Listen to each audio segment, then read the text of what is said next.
अस्सलाम वालेकुम भाई, मेरा नाम है वली शेख और मैं इस वक्त नादरन बाईपास से आया हूं। अपने घर पर हूं मैं और मेरे साथ थे अफान सिद्दीकी जी टीवी के प्रोड्यूसर।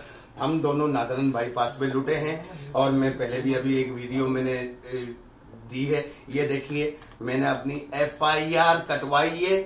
FIR कटवाने के बाद मैं ये बात कर रहा हूँ कि जब हम नादरन बाईपास इंडस चौक से पहले हमारे साथ डकैती हुई, मेरा मोबाइल फोन, मेरी हाथ की घड़ी और 85,000 रुपए गए।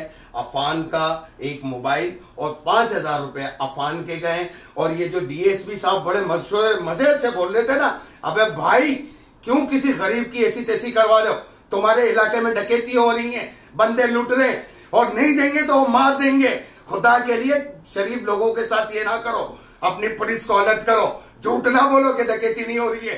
हो रही है डकैती, मेरे साथ हुई है तो मैं बोल रहा हूं। अपनी पुलिस को बोलो कि काम करे। आप लोग नादरन पे ले गए मंडी, गरीब लोगों की ऐसी तैसी करवा रहे, जान से जाएंगे लोग।